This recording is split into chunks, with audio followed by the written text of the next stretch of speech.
Home for principles, not politics. It's the Seth Leibsohn Show. Now, here's Seth. Well, good Wednesday evening, July 22nd, 2015. Always looking to bring in new and different perspectives to the issues. I stumbled upon someone who's now become a good friend of mine based on a lot of mutual interests, similar friends, and a little bit of a mutual biography. That's the way to say it. We went to same school together, just at different times. Pleased to bring to you Barry Nussbaum. He is a national and international affairs expert. He's the editor of the foreign policy blog, the Barry Nussbaum Report, co-founder of a really great organization I want you to check out called the Israel Group, which has been organized by Barry to help oppose the boycott and divestment sanctions movement against Israel, and so many other things we'll get to as we go on. You can find out more about him by going to his website, BarryNussbaumReport.com. Barry, welcome to the show. Great to be with you, Seth. Thank you very much. Barry, first-time guest on the show. I gave only the briefest of sketches of your biography. Tell the audience a little bit about yourself, who you are, how you grew up, how you came to be doing what you're doing. So you want to keep this under a couple of days on the air then, yeah? Well, you know, whatever. We don't want dead air. All right. Like you mentioned, Seth, we're both products of a rather conservative educational background at the Claremont Colleges out here in California. I studied under a number of political science experts who served in a number of administrations from Nixon to Reagan and so on. Helped do research on a number of books that became rather prominent in the field of politics and political science. Actually, one of my classmates went on to serve in the House of Representatives for a number of years on the Republican side. Another one became... was David Dreyer in your class? David and I, he was... in most of my classes with me. We had the same advisors. He was a few months older than me, so when I was a junior, he was a senior. Okay. And he was getting started in politics. We were attending the similar functions. Sure. And spent some time with him back in D.C. When he was moving up the political ranks in the House. Cool. And like I said, and we discussed this earlier, we had a number of similar professors that you also know quite well. Sure. Who sort of guided us in our early political education. You bet. From Claremont, I went to law school. While at Claremont, I ended up working in the legislature. At the time, Gray Davis was chief of staff to Jerry Brown in his first administration. Uh-huh. At that time was Jerry Brown's very liberal state. Yeah, sure. And I happened to work in my 6 months up there for the Republican caucus, and I ended up writing at the very young age of 20 the State of the State response to Governor Brown's State of the State address. So I started rather young in Republican politics, not on the elected side, but rather staff and doing political research. And when I went back to Claremont, I actually wrote some research for one of the institutes that you're familiar with on political research and surveying and voter trends and so on. And since then, Claremont taught me what I knew about politics, at least in the genesis of it. California was Big Jesse in the House at the time? Yes, he was. Yeah, Jesse Unruh, right. Famous quote, folks, for those who don't know it. I'm pretty sure it goes to him. People use it all the time. They don't realize. I think it originated with him. Money, what is it? Money is the mother's milk of politics, right? Oh, absolutely true. Yeah, Big Jesse Unruh. He was the king, actually, of raising money. And ironically, I mean, it's one of the great ironies of politics, at least in my background.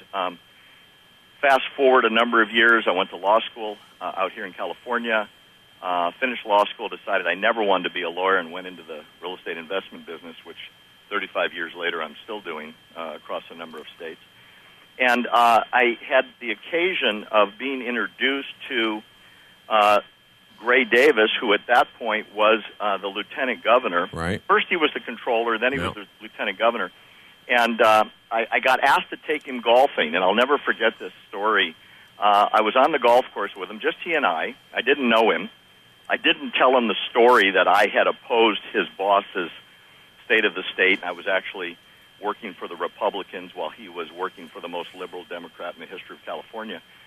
And we were on the fourth hole, and I know this because it's right by my house, and he turns to me and he says, "Hey, what do you think about me running for governor of California?" And I said, "Okay."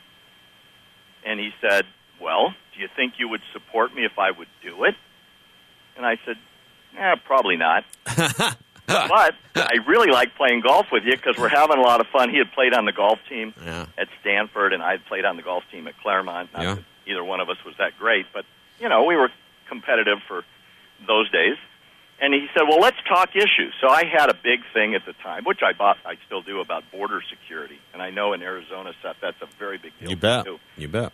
So this goes back a number of years. It's a big deal here because we didn't do what you guys did, which was, you know, solidify the border. That's why it's a big deal here. And that's why it's a bigger deal here than there in some respects. Yeah, we have a very close border here in San Diego. Surprise, that worked. You actually can drive to it, and it's impenetrable. Yeah.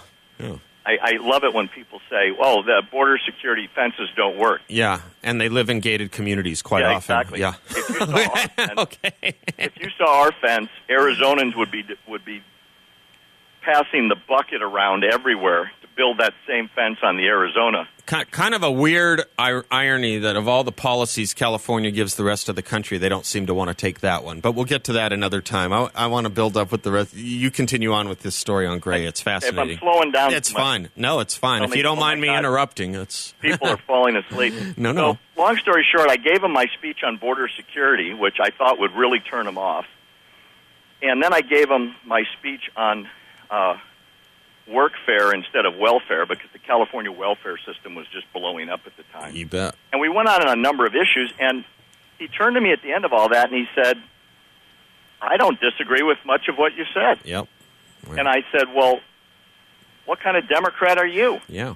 And he said, "Well, a lot of people call me a moderate Republican, but I'm in the Democratic Party." So I said, "Well, I mean, if these are really your viewpoints on these things, and I'm not going to back down on this border security thing, let's talk." Long story short, 3 years later, he becomes governor of California.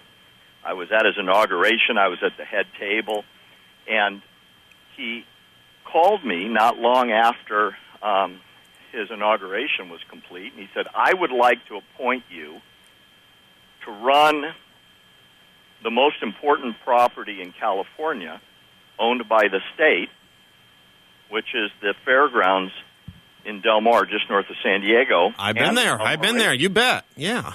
So I became Gray Davis's first appointment in the state of California. The governor here in California makes about 2,400 appointments. So I was the first appointee, and for 13 years I ran the fairgrounds for 2 administrations of Gray Davis, 1 administration of Arnold Schwarzenegger, and then part of the administration of Jerry Brown, until someone in his office figured out that I was still on the board. Yeah. and I got replaced by a very liberal Democrat. Sure. So I got to see the inner workings of state politics up close, and I spent a lot of time testifying in Sacramento about money and budgets and California administrative politics. And so, you know, had the occasion to be involved in a number of other political races through those affiliations, all the way to the White House, and because of my interest in foreign policy, which went back along with probably all the way to Claremont, including Israel as well, which, you know, my travels there have gotten me in touch with everyone from the Prime Minister to members of the intelligence community, the military community, and the representatives here in the United States at the UN and to the State Department. Well, that's a fabulous and really very well told, actually, biography. I want to just, for the audience's purpose, let them know we're going to get into the depths of this Iran deal shortly, but I wanted to set it up, Barry, because as we got to talking, you and I did earlier today off air, I was quickly realizing you are going to I am going to want to have you as a regular resource for this show, and that was just so obvious to me earlier. I wanted to give you a chance to unload and introduce yourself to the audience that you will be regular with in the coming weeks, months, and perhaps years. So thank you very, very much for that. I want to turn in just a moment, if I can, to your thoughts on the Iran deal. You've been talking a lot about it. You've been writing a lot about it. And if I can just share with the audience what you said to me on the phone today, which I absolutely agree with, this may very well be the greatest foreign and national security blunder this country has engaged in our lifetime, if not longer. Did I put it about right? I think you're on the right track, but I think it's bigger than that. Okay. And the reason why I'm not contradicting you, but I want to add to it.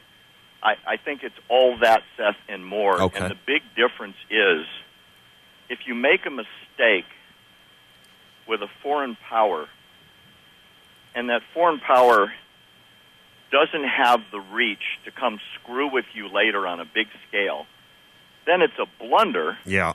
But it can be remedied. Yeah, sure. I think the profound difference, historical difference, which I pray I'm wrong, I truly do, for the sake of the United States security, for our lifetime, Seth, our children, and who may come after us, my big concern is that I'm going to be right. And if I'm right, the ramifications could be catastrophic for generations. Let me pause it right there. Let me put it right there because we're going into a break, Barry, and I'll pick up on the thesis that you're outlining when we come back. We'll go out with your then governor's I guess your boss's girlfriend at the time, a little Linda Ronstadt. We'll be right back with Barry Nussbaum. Stay tuned. This is Robinson. Jesus loves you more than you. Pleased to be rejoined with Barry Nussbaum, and as you heard from his autobiography in the previous segment, there's a reason I want him on. There's no substitute for brains, and brains are what we need right now, brains and articulate men and women to talk about this most consequential of deals in front of our very eyes. Barry, before we went to break, you were outlining how my description of this deal with Iran, if anything, could be underestimated. And you made a very good point about it. In previous blunders, whether they were made by any number of countries from the West, the United States, Great Britain, previous blunders, the risks were terrible. They weren't lights out. This could literally blow out all the moral lights, to paraphrase Lincoln. Yes, sir? Oh, yeah, absolutely. It would literally change the way the world looks physically, politically, and change at least the Middle East for a millennium. Go with that. And, you had outlined your studies, undergrad, which were very similar to mine. We had some of the same teachers.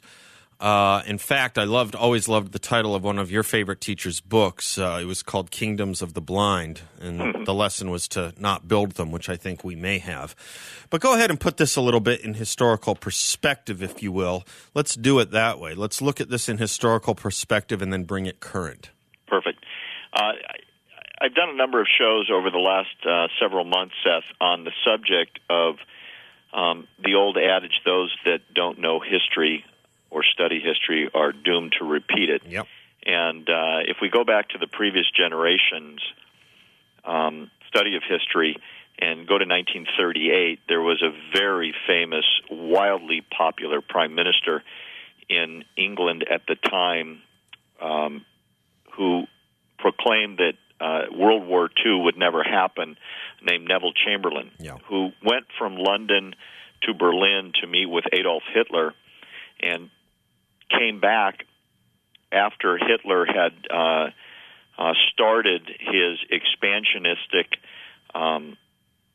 military moves into a part of Czechoslovakia that, ironically, years later, after the war was over, a number of generals that survived the war in Germany wrote in their memoirs that if Chamberlain had said, pull back or we're invading, would have killed Hitler that weekend. Mm-hmm. And World War II would never have happened. Instead, Neville Chamberlain extracted a promise from Hitler that if he kept the Sudetenland or parts of it, that there would never be a war and Great Britain would not oppose him, and landed in London. And there's a very famous picture of him proclaiming peace in our time. His popularity was so great because of his proclamation in London, he could have been elected emperor. Just a few months later, in 1939, September 1st, Hitler invaded Poland, and obviously World War II was off and running. There's an enormous difference between Neville Chamberlain's appeasement of Hitler and Barack Obama's appeasement of the Supreme Leader Ali in Iran. And it's literally two words, and those two words are nuclear weapons. Yeah. If Hitler had nuclear weapons and they were developing them towards the end of the war, he would have destroyed the world, and he made that very clear to his generals and scientists. Ironically, and I've been told this by a number of very important people, and I won't give the name, but very prominent within the American intelligence community in a face-to-face meeting, that the difference between the leaders of Iran and almost every other country in the world, and the CIA has studied this for years, which is why they are so opposed to this deal, is Iran is led by a wildly apocalyptic sect of Islam. And this sect believes that the only way to get into heaven is not just to die fighting the infidels, but to perish in the final battle of good versus evil, which is the believers versus the unbelievers. And if you die in that battle, there's a very special place where you enter paradise and you dwell forever with Muhammad. So, people in the West believe incredibly naively that we want peace in the world because we want to enjoy our families and our friends and our businesses and live a long and prosperous life. The people that are leading Iran believe the opposite. I'm not talking about every man in the street because they don't control anything. It's a mulatocracy, and there are no elections per se, and there is no public discourse. If you talk too loudly, you disappear, and your family disappears, as tens of thousands of people know. The leading state executing people, at least in the Middle East by far, is Iran. The worry I have is, unlike Neville Chamberlain, who allowed Hitler the wherewithal to continue his expansionistic military that ended up destroying most of the Western world in Europe, all the way to Russia, Iran will have a reach around the world. Their nuclear-tipped missiles will eventually be able to reach North America. Right now, their missiles can reach all the way to Great Britain without a nuclear tip on the top. And my worry is when they become nuclear, which this agreement does not prevent it, it absolutely guarantees it will happen. Read it. It's there. What is going to happen if these same people are in power? Then you've got a country with nuclear weapons that has promised, as late as yesterday, to destroy Israel. And on Sunday, just a few days ago, had their biggest death to the United States demonstration in months while the deal had just been announced. And, oh, by the way, when Kerry was in Geneva finalizing the signatures, they were having Death to America rallies led by the mullahs in Tehran, attended by over 100,000 people. Let me pause on that very point for a moment, Barry. We're talking to Barry Nussbaum. Let me pause on that very point because you've said a lot here that I want to especially underscore as we move forward on this conversation. First is the notion that peace to us may mean the same thing as peace to them. It doesn't, any more than terrorism to us means the same word as terrorism to them, any more than the word liberation to us means the same as liberation to them. While they say they're not terrorists, they don't, in fact, deny the actions that we label terrorism. They just look at it as a liberation struggle. That's the kind of problem we have. Our view of peace is a state of non-war. Their view of peace is destruction after war. That might very well involve their own martyrdom. That might very well be achieved delightfully through their own suicide. This is why you can't have mutually assured destruction kind of policies with leadership that believes in suicide and martyrdom, because death is not a deterrent, it's an inducement. This is, in fact, the thesis of your great professor's book, Harold Rood, Kingdoms of the Blind. It's, as he said in his book, the dangers democracies stumble into when they discount the likelihood of war by misunderstanding the nature of the enemy. That's what we're going to come back with more from Barry Nussbaum. You can read more about him, folks, by going to his website, BarryNussbaumReport.com. We'll be right back.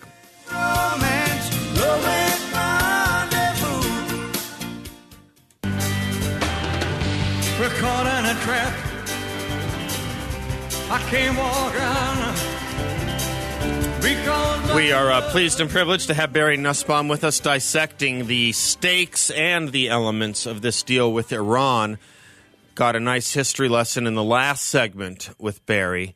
And again, the reminder that as bad or as often as we may want to invoke the Neville Chamberlain or the Sudetenland or the Peace in Our Time reference, the appeasement reference of the 30s, the stakes are quite an element different, quite a dictionary, quite an encyclopedia different. Barry, go right ahead. Continue with where you were leaving off as to, I think you were leaving off as just as we were praising the Iranian leadership, they were chanting and leading chants of death to America. Right, and you know, you can go to a more recent historical and great irony here, Seth.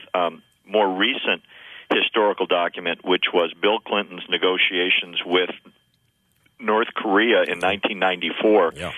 There are a number of postings online that I encourage your listeners to go research. If you Google this, you're going to see it.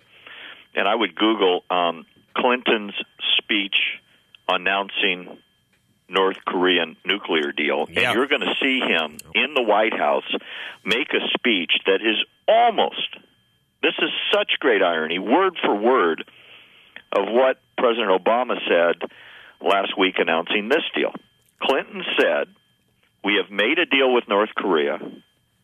They're going to dismantle their nuclear development program. They're going to shut it down completely. We have prevented them from becoming a nuclear state. We are going to relieve them of the pressure of sanctions. We're going to open up the money flow, and basically they're going to come into their place among the nations." A decade later. Yeah, go ahead. Yeah. A decade later, they're a rogue nuclear state, setting off nuclear weapons like crazy in tests, proving they've got major weaponry. They've got the missiles to reach into Europe and for sure to hit the Hawaiian Islands and our Navy there, and supposedly working on long-range missiles that can hit the west coast of the United States, including where I am in San Diego, where the Navy is based for the western United States, including the SEALs and so on. And, oh, by the way, they're selling that technology to, get this, Iran right now. I want to underscore this. That their reach can hit the United States. It likely can go to California. We have no missile defense for this. Could have, but don't. And, if I'm not stealing your punchline, one of the main people involved in negotiating that deal has also been involved in negotiating this one. Oh, the same lady was at the table for both negotiations and is very proud this is her last great moment of achieving peace. She's the one that walked out of the Korean negotiations and wrote the speech for Clinton and also wrote Obama's speech. I mean, if you think about it in private industry, if somebody created a deal that could have destroyed your company, they'd be fired the next week. Yeah.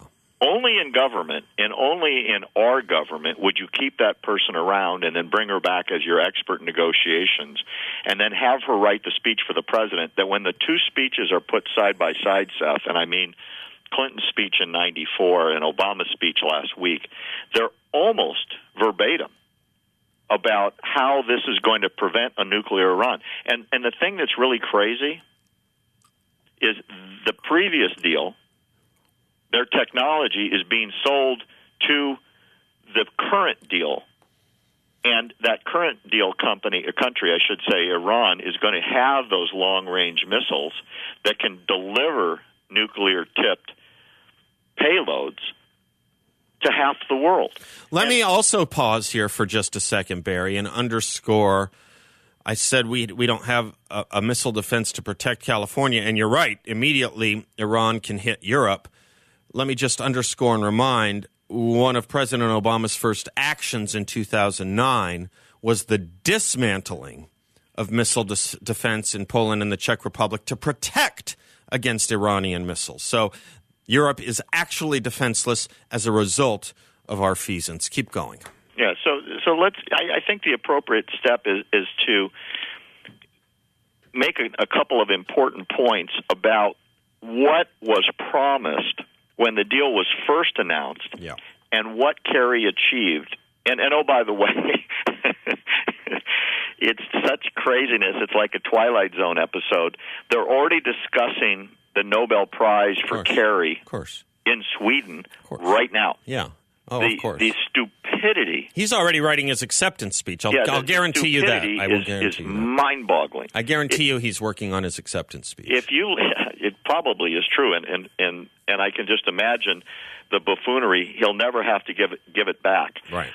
When you think back to the Rose Garden speech that Obama made some weeks ago, which I thought it was a mediocre deal if he could get that deal done. Almost everything he promised, Seth, that was going to be part of the deal now isn't. He said that it was going to prevent Iran from getting a bomb. This deal now guarantees it because after a certain number of years, they can do whatever they want. Now, you think about Korea in 94 didn't have a bomb. 10 years later, they've got a whole bunch of them. Yeah. So 10 years from now, Iran, according to scientists at the IAEA, could create in 2 months a half a dozen bombs. Right. That was number one. Right. So either he lied or he just couldn't get that done, so he gave in. The second thing that was so clear is Iran was going to have to come clean on their nuclear program development. Now, it's off the table. Yeah, there's no accounting for the behavior up until now. That's right. That was a condition. Barry, you're going to have to just hold the rest of it for the next segment. This is very good, and this is extremely comprehensive. We will be right back with more from Barry Nussbaum. Stay tuned.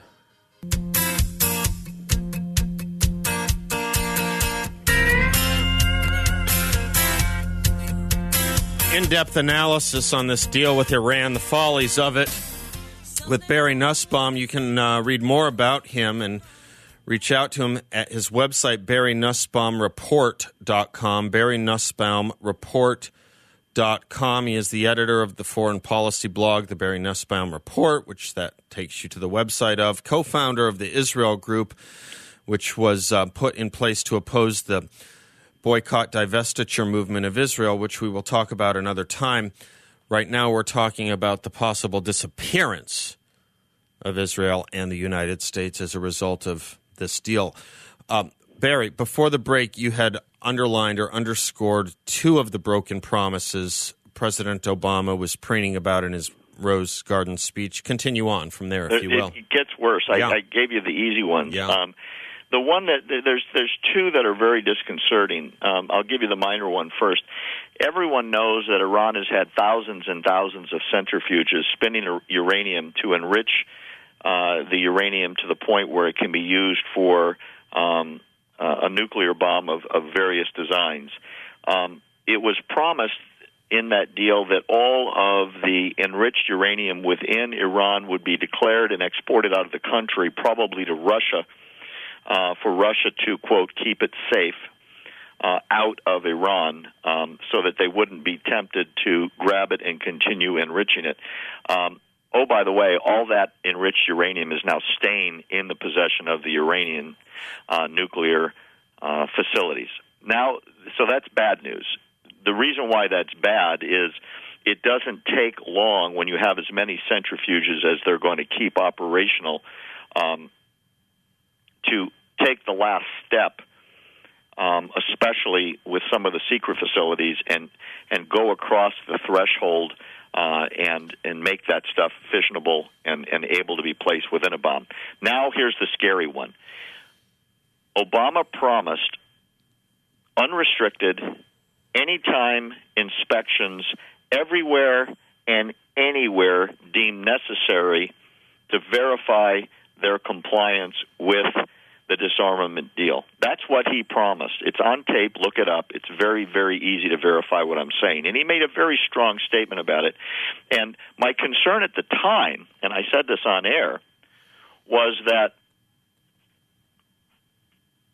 the IAEA declared right after that speech that Iran had violated so many of the inspection criteria under a number of UN resolutions that, and by the way, none of these inspectors are Americans. They're from all these other countries around the world, and you can see their quotes all over online.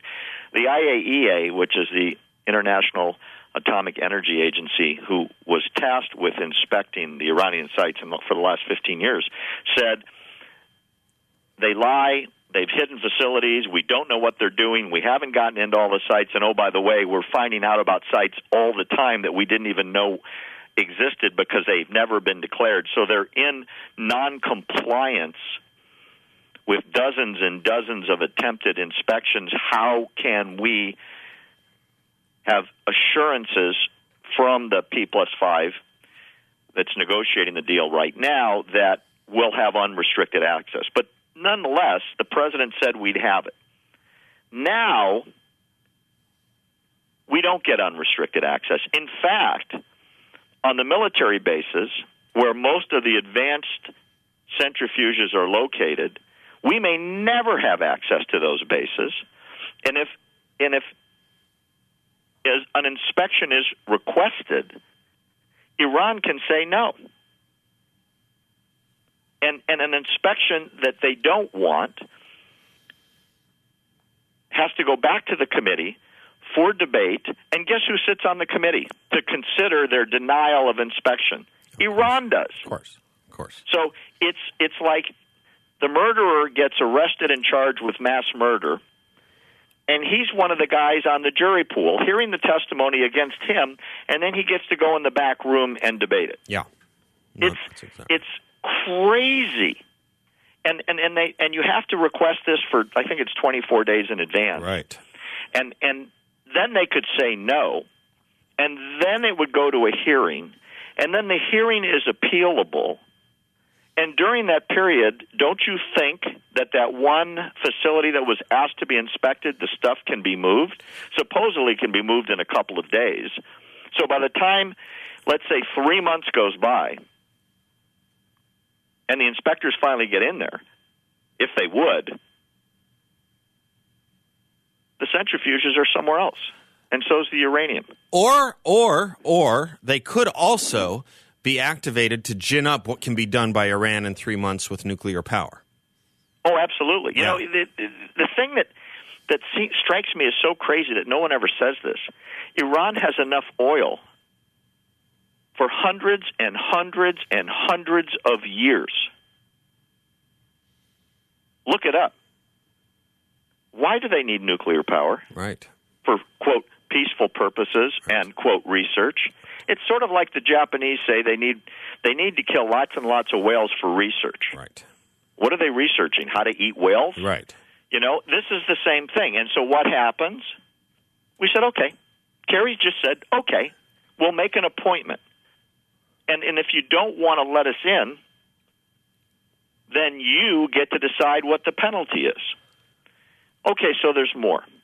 What brought Iran to the negotiating table? Everybody knows the answer to this, even Obama.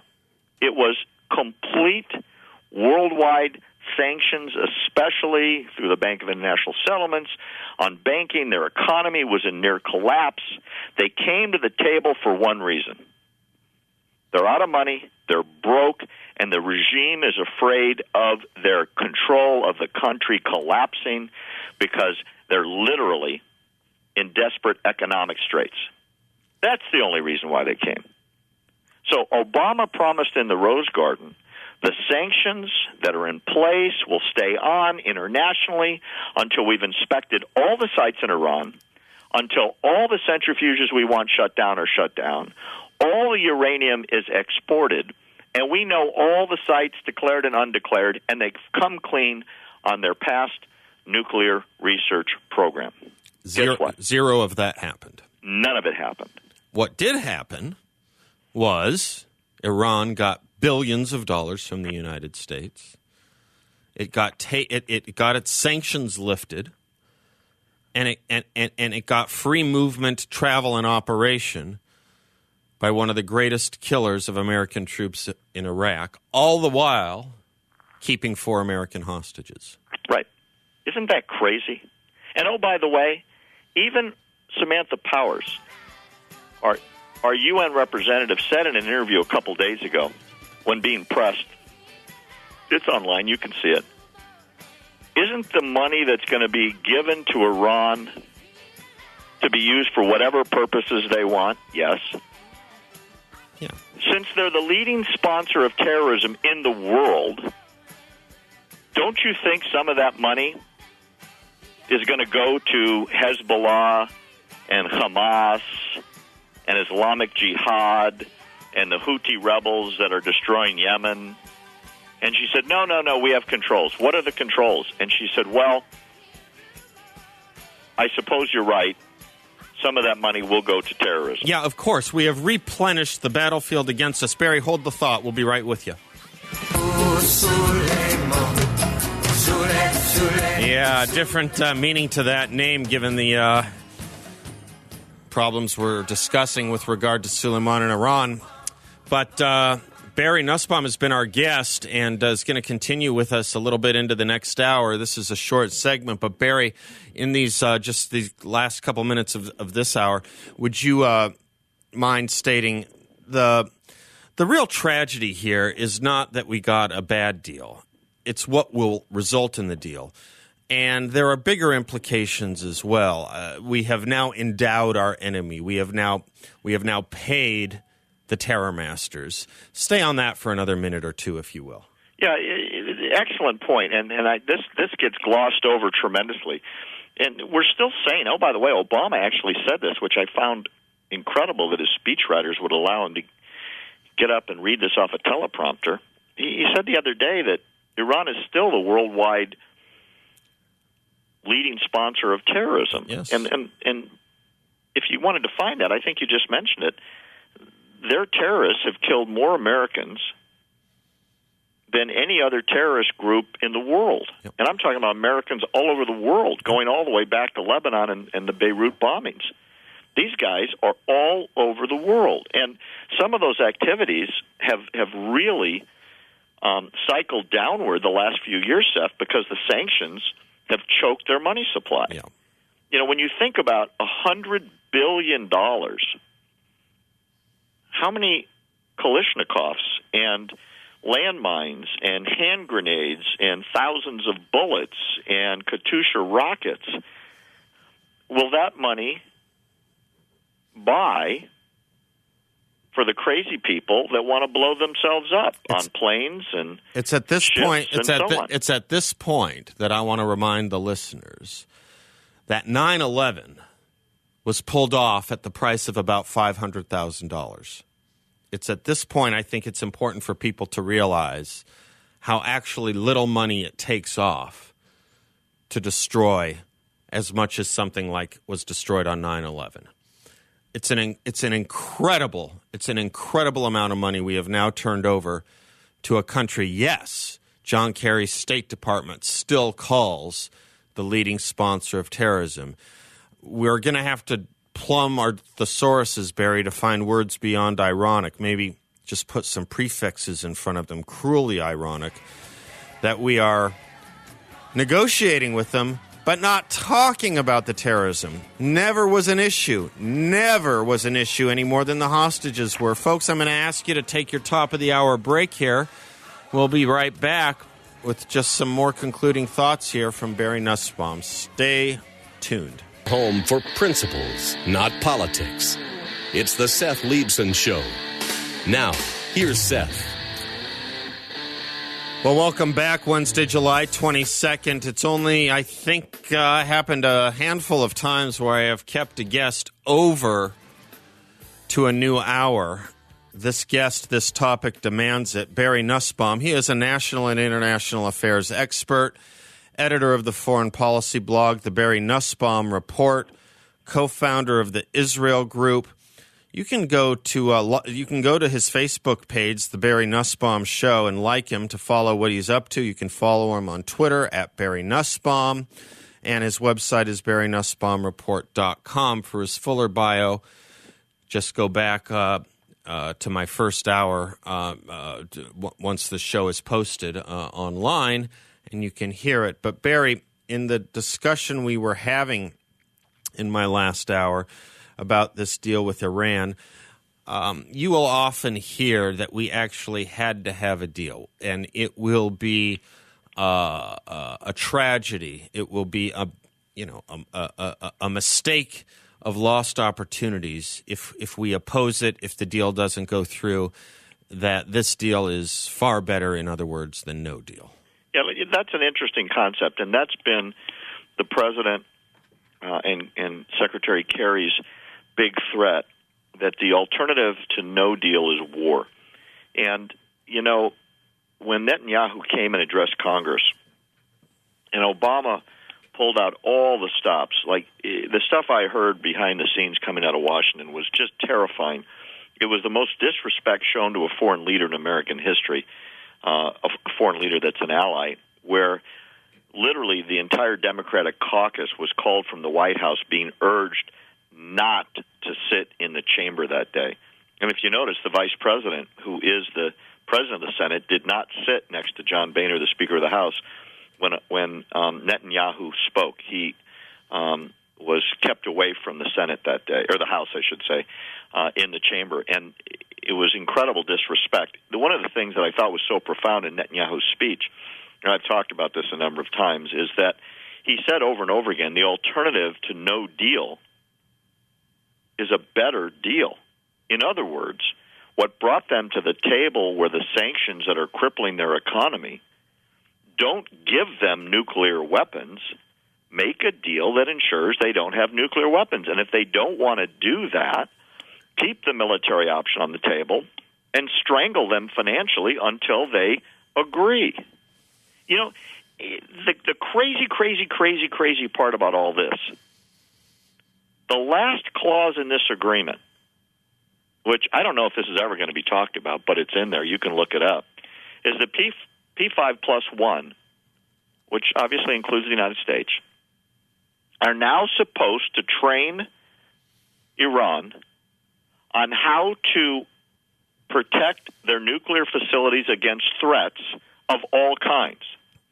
Now, if you think back a few years, it's fairly common knowledge that an Israeli-American computer group put together a virus called Stuxnet that was implanted into the centrifuges in Iran and was wildly successful in causing a lot of the centrifuges to break down. And it slowed down their enrichment program probably by several years. I mean, it wasn't permanent. It didn't blow anything up. It just screwed up the computers that were running the centrifuges. Now, this is craziness. We are pledged, we in the Six Nations, are pledged to defend Iran against any kind of threat. So if there's a threat coming from Iran, we're obligated to defend Iran's nuclear facilities so that they're not destroyed, so they are preserved to prevent the facilities from being attacked of any kind. Folks, let me underscore some of this for those who this isn't bleedingly obvious to. Should Israel decide that it needs to do in Iran what it did in 1981 in Osirak, Iraq, Iran now has the United States as an ally poised against Israel. Yep. Go ahead, Barry. You know, I had the privilege of sharing a dinner table in my home with one of the pilots that flew into Osirak out of Israel, and I've actually been on the base. It's a semi-secret base in northern Israel where those planes took off from. And I was there a few years ago where, and this is not a secret, the pilots there were training for a run to the various mountain facilities in Iran, should that become necessary. After they blew up Saddam's reactor, the entire world, either publicly or privately, did two things. In public, Israel was condemned worldwide, and privately, countries across the Middle East, Western Europe, including America, thanked Israel, because everyone was scared to death of what Saddam would do with nuclear weapons. Now, and by the way, he had no long-range missiles. Crazy, but no long-range missiles, and a much smaller, poorer country. Now you have a country that learned from Osirak not to put your nuclear reactor above ground where it could be hit by bombers or missiles, but to bury those facilities underground. For example, at Fordor, which is underneath a mountain. There's only one bomb in the world that could take out that facility, and it's the deep bunker buster bombs that the United States has. Is that the Moab bomb? Yeah, they think can get deep enough, and I've talked to someone in the U.S. Navy who would know. He's an admiral, and he thinks the U.S. Navy thinks that bomb could do it. Right. We refuse to give it to Israel, even though they've asked for it. We'd have to supply the planes because it takes a very heavy plane to lift that thing and a long runway. So there have to be some accommodations. Israel's been asking for it since it was developed, and we won't give it to them. Now, we're promised to defend Iran should that happen. So what is the position Israel's in? What do they do if the intelligence community within Israel and elsewhere realizes, and believe me, they've got people inside Iran, there's a huge community of Iranians that don't want their country to go nuclear. They want Iran to be a member of the world society. They don't want to live under the mullahs anymore. They want to be an advanced culture like the country used to be.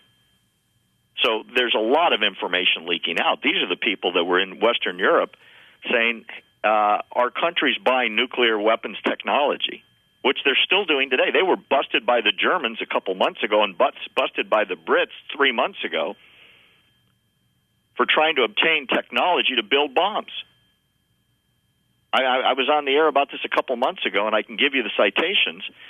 This is getting no publicity in the United States. That's in contravention of all the agreements they've signed, and the UN should have sanctioned them. And it was literally would have authorized major retaliation by every country that signed off on the previous deal. So what did we do in response? Nothing. We gave them that plus everything else they asked for. And every red line that Obama drew in the sand, he erased.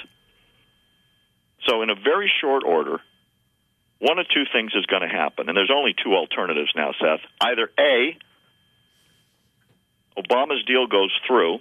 It's already been approved by the UN, which Obama promised the Congress he wouldn't do. He wouldn't take it to the UN until the Congress had 60 days to review and comment. the deal goes through. Corker-Menendez does not produce enough negative votes in the House and the Senate to be veto-proof. And the deal goes through, and Iran is on its way to be a nuclear state. And they've got $100 billion plus flowing in starting on day one. And worldwide terrorism goes to the moon. That's alternative one. Alternative two is the massive lobbying that's started by every group with sanity that's meeting with every member of the House right now and every member of the Senate right now, lobbying them to vote no on this deal. It's going to take a two-thirds majority in the House and a two-thirds majority in the Senate because Obama has promised to veto the no vote coming out of both houses. He said it half a dozen times. I will veto it. So the irony is they have to vote no. He has to veto. They've got enough votes to override the veto, and then the deal gets cratered. Otherwise, it all goes through, and Corker-Menendez means nothing. And then the world's different. You know, and there's a third thing that can happen, actually, in both scenarios, which is there is now, I believe, going to be an international arms race, nuclear arms race, kicked off in the Sunni states, certainly Saudi Arabia. And this is what's so disturbing to me, Barry, is, you know, we started off this administration with a, you know, Nobel Peace Prize for our president. And we now fast forward, you know, what'll be about 7 years now. And the world is much more dangerous, much more violent, much less peaceful, all from a movement that taught the world the phrase non-proliferation. We used to believe, and certainly the left used to lecture us, that the essence of national security should be about non-proliferation, and indeed we're members of many non-proliferation treaties. But we have set off now a proliferation arms race. We have set it off while leaving our allies defenseless, and in many respects making them more defenseless, less defensible, and we ourselves have left ourselves defenseless by the negligence of no defense, missile defense on our end. We have one more segment we can do, Barry, with you. I'm going to ask you to stay. You've been generous with your time. I'm going to ask you to give us just a little bit more in the next segment because I want to take the global view now when we come back, what this looks like for the world and what this looks like for America going forward as well, which really is first and foremost, or should be, our first concern. More with Barry Nussbaum when we come back. Change your mind, 'cause I was born to be. Been everywhere, man. Across the deserts, bare, man. I breathe the mountain air, man. Barry Nussbaum has been our guest, national, international affairs expert. You can go to his website, BarryNussbaumReport.com, for more information. Want to wrangle every minute out of him that I can in this concluding segment with him on the Iran deal. Barry, looking back at everything here, everything you've discussed with us over the last several segments, I'm not sure exactly where this leaves us. It seems to me a campaign could be waged, a political campaign could be waged, not with just idiotic Republicans who can't see straight on this. Most of our caucus is okay, but we have a few idiots when it comes to this. But Democrats, we should be able to make the case for nonproliferation to a party that once believed in nonproliferation, because just as Barack Obama really has nothing to lose anymore, you know, they have nothing to lose by opposing him, I don't think.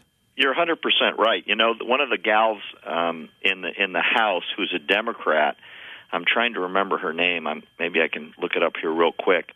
From Hawaii, Tulsi Gabbard. She's a Dem from Hawaii. She sits on the House Armed Services Committee and the Foreign Affairs Committee, has come out very strongly against the deal. Yeah. And you know why? Because she said in 1994 we were promised Korea wouldn't have nuclear weapons, yeah. And now Korea has nuclear weapons and missiles that they've demonstrated can hit Hawaii, which they've promised they would do, because that's where Pearl Harbor is. And that's the Pacific Fleet. So she's leading, she's very, very informed because she sits on the Foreign Affairs Committee. She's leading the Democrats in the House against it. There's a congressman here in San Diego named Juan Vargas who was having hearings today, and I was on the air with you, so I couldn't listen in. And he's come out very strongly against it. So there's a number of Dems that are, as you call them, the non-proliferation people, that don't want to be tied to this Obama wagon that's going to be pulled off the side of a cliff, because I think they see two things. Number one, it's a profound threat to American interests here at home and worldwide, including our allies. And number two, you've got a lame duck president that, as he moves closer to the end of his term, thank goodness, is going to take a lot of people down with him that have been part of the Nancy Pelosi and Senator Reid grouping of, we're going to follow this guy right into hell.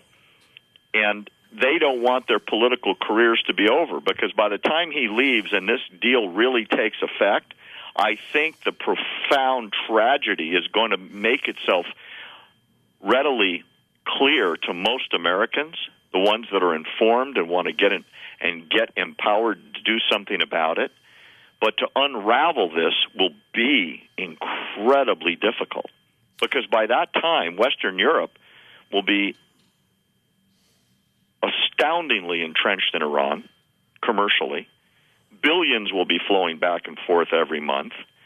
And those countries that we've got on board right now on all the sanctions are going to be gone. So what are we going to do then? What's Israel going to do then? I'll throw one other thought out, which is not known to most people, but I'm not going to give you my source, but I know it to be true because I was told it to my face. Okay. There are discussions going on right now, you hinted at it a minute ago, between the Sunni states and Israel. Sure. For the first time in world history. You bet. Because they've got a mutual enemy that all of them have been promised, if they had the technology, Iran has said, we will destroy Mecca and Medina and rebuild it from the Shia perspective. We will topple the monarchies. And he listed the ones starting with Saudi Arabia and then Kuwait. They're scared to death. They've said publicly they're going to go nuclear. Pakistan will sell them the technology. And then what happens? You're going to have missiles from Saudi Arabia pointed north and from Iran pointed south and southeast and southwest towards Israel. Oh, my goodness. You know, I don't. The likes of which the world has never seen. Yeah, this is incredible. I have never carried a brief for Saudi Arabia, even while I have to admit it is an ally, if not an uneasy ally of ours.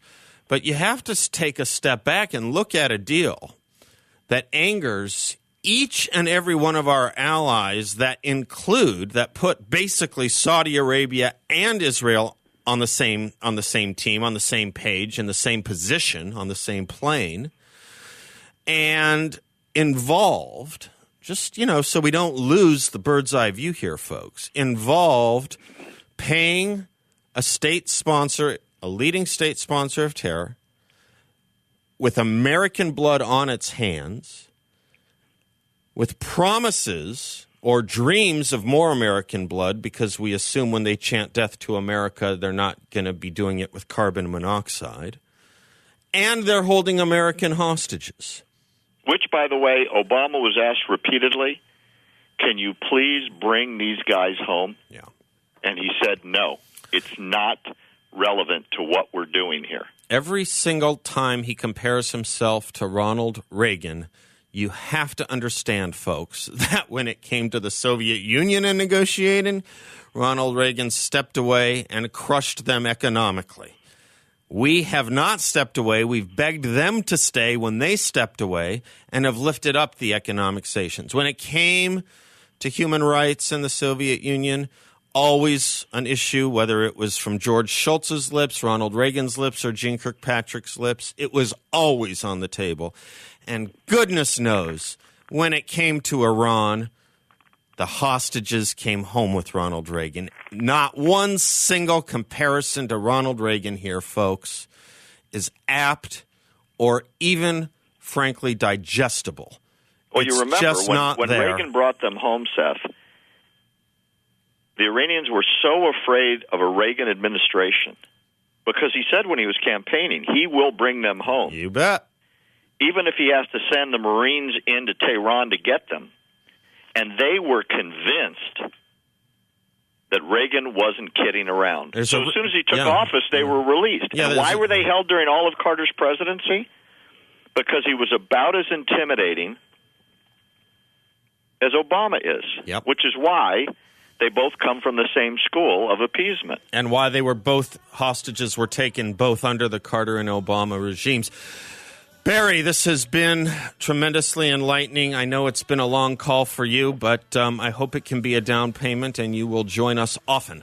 I look forward to it, Seth. You're a pleasure to chat with, and keep up the good fight and get the word out. I hope your listeners will take what we've talked about to heart and do something about it. You've got some good active representatives there in Arizona that have got to be encouraged to make sure their voice is heard on the House floor and the Senate floor. They've got to pick up the phone and call their representatives on both sides in both houses to make sure that this deal gets killed. We still have a chance. We've got 60 days to do it, but we need to deliver every single vote. Barry, thank you. Take care, man.